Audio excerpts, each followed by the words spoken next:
ذوالقرنین کا تذکرہ ہے کہ بہت بڑے بادشاہ گزرے ہیں, پوری دنیا فتح کی انہوں نے, حضرت ذوالقرنین نے.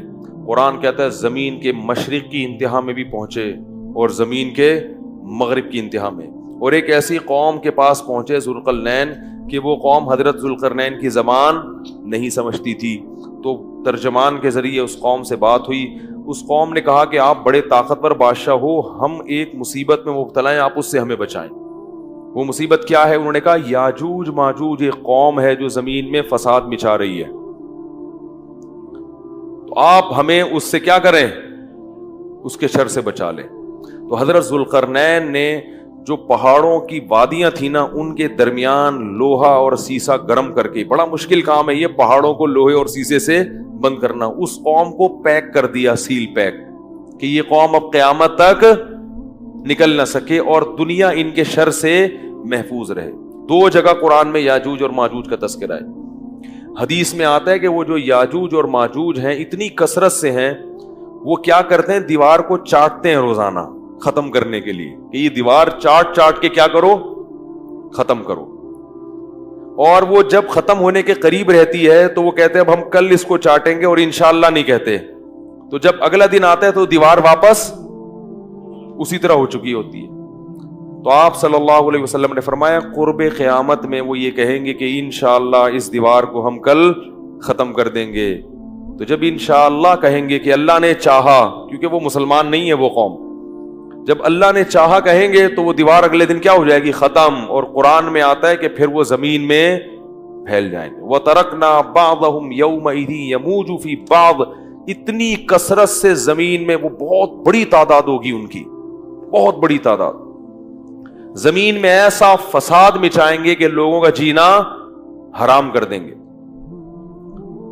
گھس رہے ہوں گے ایک دوسرے کے اندر, اتنی کثرت سے ہوں گے. فرمایا, اور پھر حدیث میں آتا ہے, یہ تو قرآن میں ہے نا کہ اتنی کثرت سے ان کو چھوڑ دیا جائے گا. حدیث میں آتا ہے کہ حضرت عیسیٰ علیہ الصلوۃ والسلام جب نازل ہوں گے تو پھر یاجوج ماجوج کو ختم کریں گے, ان کی لڑائی ہوگی, وہ اللہ سے بد دعا کریں گے. پھر حدیث میں آتا ہے کہ اتنی لاشیں جب وہ مریں گے نا, اتنی لاشیں ہوں گی کہ ان کی لاشوں کی کثرت سے زمین میں بدبو اور تعفن پھیل جائے گا, اور اتنی لاشوں کو ٹھکانے لگانا مسلمانوں کے بس میں نہیں ہوگا.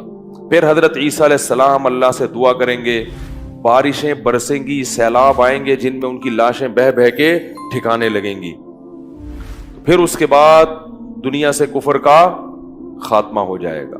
پھر آپ صلی اللہ علیہ وسلم نے بتایا کہ حضرت عیسیٰ علیہ الصلوۃ والسلام کی معیت میں ایسا زمین میں پھر انصاف پھیلے گا, ایسا انصاف پھیلے گا, ایسی اللہ کی عبادت ہوگی کہ برکتیں نازل ہوں گی.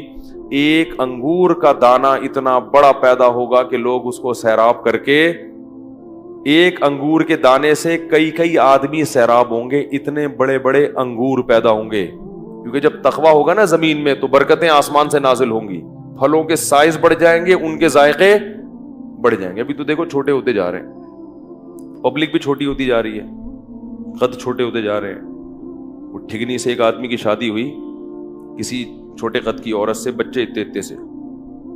اب وہ ماں بچوں کو کھلا رہی ہے, بڑے ہی نہیں ہو رہے, وہ ماں پہ گئے قد میں. تو وہ شوہر جل کے اپنی بیوی سے کہتا ہے یہ بڑے نہیں ہوں گے, ان کو جتنا کھلائے گی یہ اور چھوٹے ہو جائیں. کہتا ہے ان کے ساتھ پودے لایا تھا, وہ بڑے ہو گئے اور یہ اتنے کے. یہ کوئی پرانے زمانے کا ہم نے کلپ سنا تھا. تو ہر چیز جو ہے نا اس کی برکت کیا ہو رہی ہے, ختم. اب آپ دیکھو, ہمیں یاد ہے بچپن میں جب روٹی پکتی تھی نا کچن میں, خوشبو آتی تھی دور تک. اب روٹی میں خوشبو ختم ہو گئی ہے, تو برکتیں ختم ہو رہی ہیں, ذائقے ختم ہو رہے ہیں. ہری مرچوں میں مرچیں نہیں ہیں, میں ہری مرچوں کا عاشق ہوں, میں کھانے میں ہری مرچ کے بغیر کھاتا نہیں, اور ایسے چباتا ہوں ایسے کر کے. مجھے لوگ دیکھتے ہیں. ایک دفعہ میں ہوٹل میں گیا تو میں نے کہا ہری مرچیں لے آؤ. وہ مذاق سمجھتے ہیں, وہ ایک اٹھا کے لے آتا. میں کہتا بھائی ہری مرچیں لے کر آؤ یار. اس نے غصے میں نا پوری پلیٹ بھر کے لے آیا, تو میں کھا گیا. میں تو چاہ ہی رہا تھا کہ پلیٹ بھر کے لے کر آؤں, تو حیران ہو رہا یار, یہ تو میں سمجھتا تھا مذاق کر رہا ہے. تو لیکن اب ہری مرچوں میں ذائقہ 6-7 چبا جاؤ, اس کے بعد کوئی ایک آدھ نکلتی ہے. ہر چیز میں ذائقہ کیا ہو رہا ہے, اس کا گناہوں سے بھی بڑا گہرا تعلق ہے. کچھ تو یہ کھاد واد کے اثرات ہیں, کچھ ہماری بدعمالیاں بھی ہیں. چیزوں کے ذائقے کیا ہو رہے ہیں؟ ختم ہو رہے ہیں. تو انار حدیث میں آتا ہے اتنا بڑا پیدا ہوگا کہ انار کا جو چھلکا ہے نا اس میں اس کو لوگ سائبان کے طور پہ استعمال کریں گے. اتنے بڑے بڑے چھلکے لوگ اس میں بیٹھ کے چھاؤں کے طور پر رکھیں گے. اتنے بڑے انار پیدا ہوں گے اور ایسے ذائقے دار. تو یہ کچھ علامات تھیں جو اللہ تعالیٰ نے قرآن مجید میں بیان کی. اس پر پھر کبھی بیان کریں گے علامات قیامت پر, قیامت کی علامات میں کیا کیا ہیں. تو یہ ایک مستقل ٹاپک ہے. اس میں لوگوں نے موضوع من گڑت قصے بہت بنائے ہوئے ہیں, صحیح روایاتیں کم ہیں اور جو موضوع من گڑت کتابیں اور اپنی طرف سے قصے کہانیاں بنا کے, ورنہ یہ ایک مستقل ٹاپک ہے. قرآن و سنت میں اس پر بہت کچھ بیان کیا گیا ہے. تو خیر اصحاب کہف کا یہ واقعہ تھا اور حضرت موسیٰ علیہ السلام کا یہ واقعہ.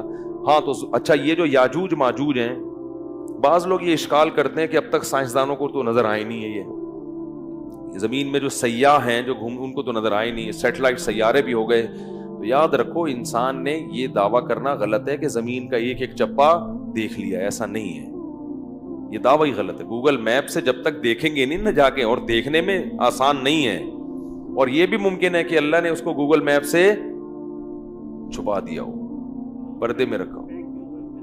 وہ پیک بھی ہو گئے ہوں گے کہ وہ اوپر سے نظر نہیں آ رہے ہوں گے. اور بعض لوگ یہ کہتے ہیں کہ یہ چائنیز ہے نا, یہ یاجوج ماجوج ہے. تو مجھے نہیں پتا, ممکن ہے, میری تحقیق نہیں ہے, کوئی بھروسہ نہیں ہے, کیونکہ یہ بھی پہاڑوں کے اندر ہے اور یہ بھی اتنے زیادہ ہیں کہ جب یہ آئیں گے نا چنگ چنگ پونگ پونگ کر کے پوری دنیا میں.